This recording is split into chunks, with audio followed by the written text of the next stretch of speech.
All right, you guys, let's get started so we can have time.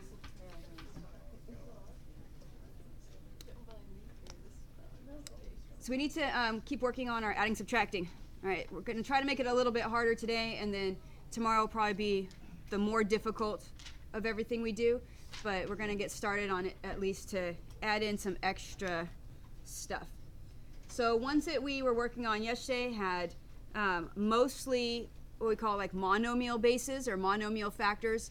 So it was things like you had a 4a squared, things like that. So we have, again, like monomial factors. All right, these are things like I said, like you have, it can just be a number like 2. All right, it can be 4a. Right. I mean, we can even put some, exponents on there if we want to. All right. So those are all of like your monomial factors.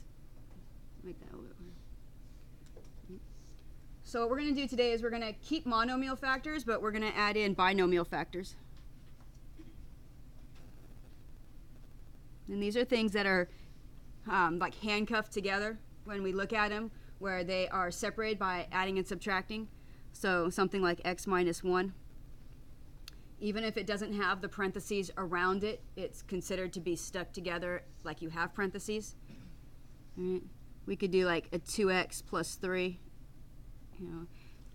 So when you are trying to figure out like what factors are in the denominator that you need, if it is separated by an adding and subtracting, you have to put parentheses around it and keep it that way together. So you can't add and subtract anything to change the denominators. You can only multiply. So, for example, let's just do like, say, you've got 2x over x plus 1, and I want to add that to 3 over x times x plus 1. So what I need to do is I need to figure out what the common denominator is going to be based off of the monomial and binomial factors. So even though there's not parentheses around this denominator, these are considered to be hooked together with parentheses. So that way you can think about it as a binomial factor. So if you look at what's in the denominator, I can look at the largest denominator first and see what I need. And that denominator has a monomial and a binomial factor. And since your first fraction already has this denominator, it's just missing stuff. All right, so it's missing factors, so I don't need anything extra. You don't want to write all the denominators you see. You only want to write the smallest one that would be common to everything. So for my first fraction, I'm going to have to multiply top and bottom by the missing factor to make it the same. All right, so whatever I do to the top, I can do to the bottom. And now I've made my denominators look identical.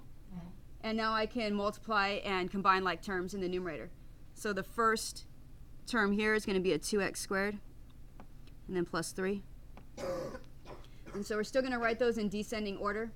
And I can't factor anything out of that numerator, so I can't simplify that at all. That's going to be my final answer, the simplest form I can do.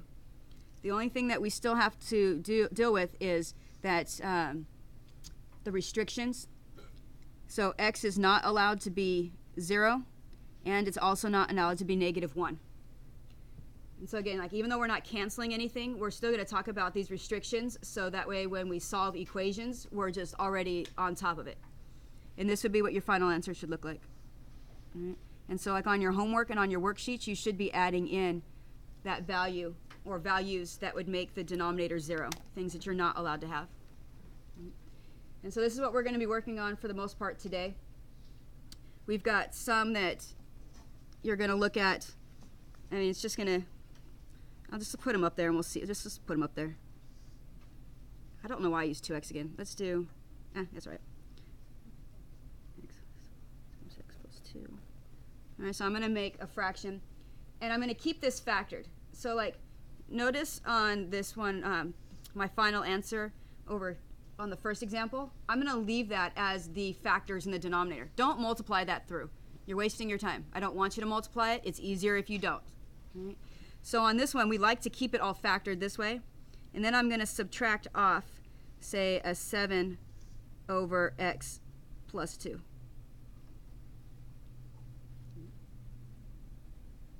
So same thing, we like to have our denominators in factored form like this, whether it's monomials or binomials, just so that way we can see what the individual factors are. So when I look at this one, right, same thing. The denominator that has more is the one I'm going to focus on first, because I need all of that. And then I'm going to look at the smaller denominator and just make sure that I don't need anything extra. All right, so again, x plus 2 is already there, so I don't need it again. So this first fraction is going to stay where it's at, but this second fraction needs the binomial factor of x plus 1 to be identical.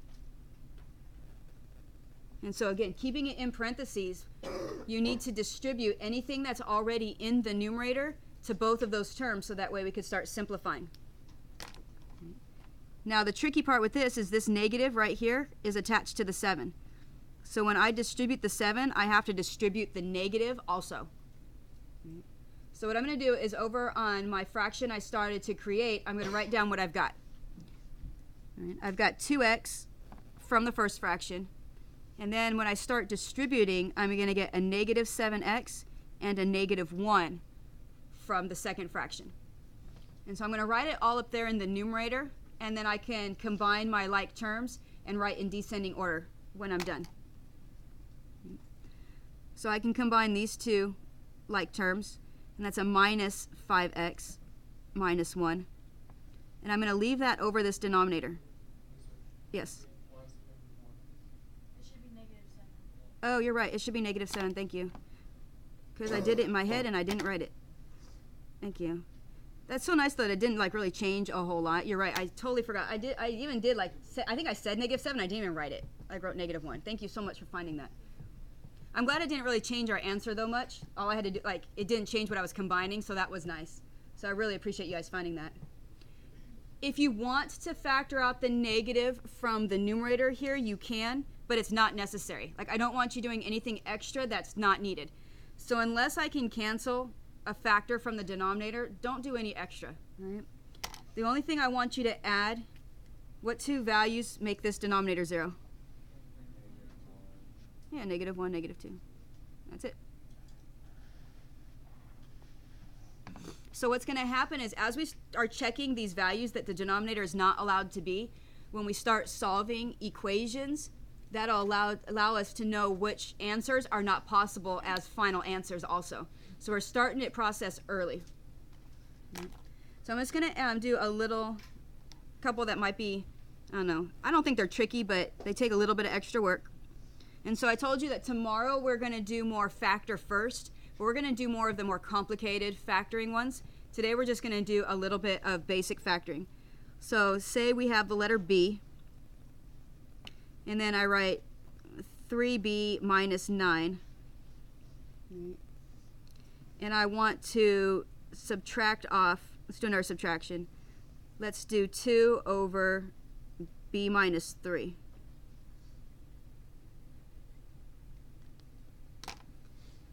So when I look at these, it almost looks like they're two totally different denominators, but they're not completely.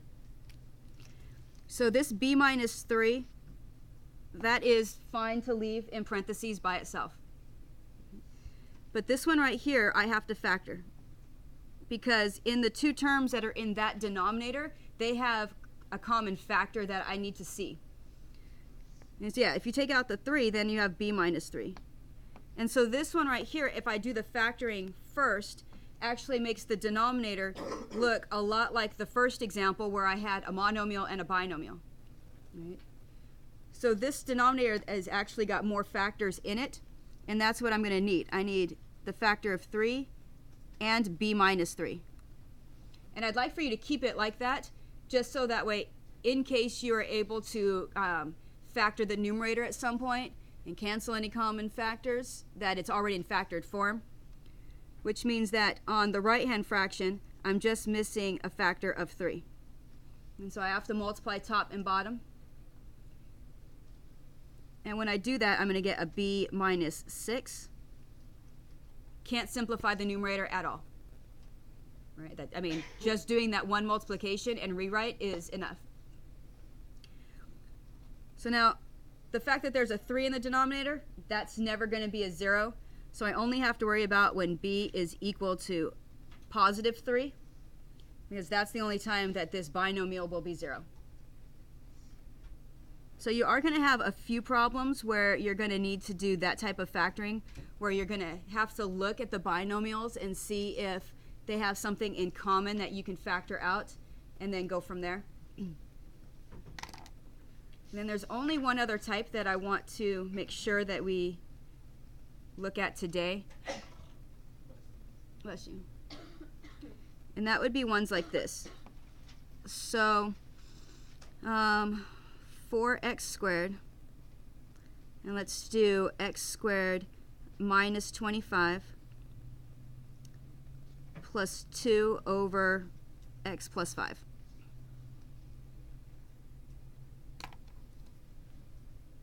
So the factoring ones that we're going to do today are just these type. Like you're going to have one where you have to take out a common factor, and then you're going to have some where you have to factor the difference of squares. Those are the only 2 type of factoring ones you're going to have today. And so you need to recognize, again, that you have to factor this. Right. Again, difference of squares.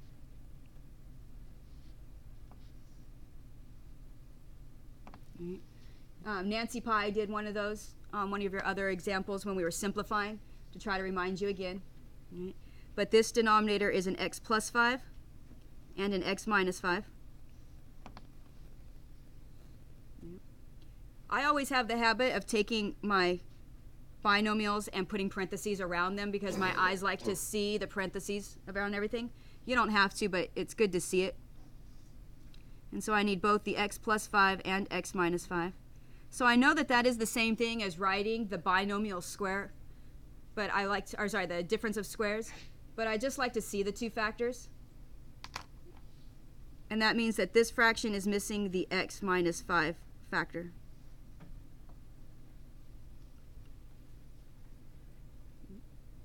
And so, again, because there's a positive here, I don't have to worry about distributing anything extra, but I just like to make sure that I remember that that sign is attached. And so I get 4x squared plus 2x minus 5. Again, like, minus 10. What am I doing? For some reason, I cannot seem to multiply that last digit today. I even tell myself 2 times 5, 2 times 5, and then I'm writing 5. Thank you. I don't know what it is I'm multiplying this morning. I apologize. That's not factorable in anything that we can do at the moment that I can think of. Let's see, what can we take out of there? We can take out a 2, right? Yeah. All right, so let's just check it. Let's just see what we can do with it. So I'm going to factor out a 2, and I'm going to get an x squared plus x. Now I get the minus 5. Right? 2 right here. Didn't I do that on the very first set of notes, like the very first day of school when I factored out a 2 on something like that and I totally forgot the 2 again? I don't even know what my brain is. I don't know what my brain is. It's gone. It took off. It disappeared. I'm sorry.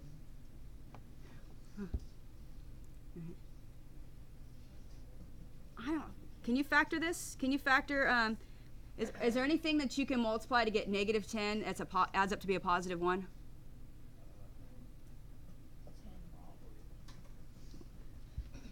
Well, you just got to check. Can you find a product of negative 10 that adds up to be a positive 1? What are your factors of 10? 2 and 2, 1, 5, 10. No combination of that is going to give me a 1. So this can't be factored at all. I don't have to worry about trying to take out like an x plus 5 or x minus 5. So I'd be done. All right, so technically I could have stopped over here because that extra little factoring didn't help me any. All right. Now, the reason why I still wanted to look at it today is because tomorrow that little extra factoring may be necessary.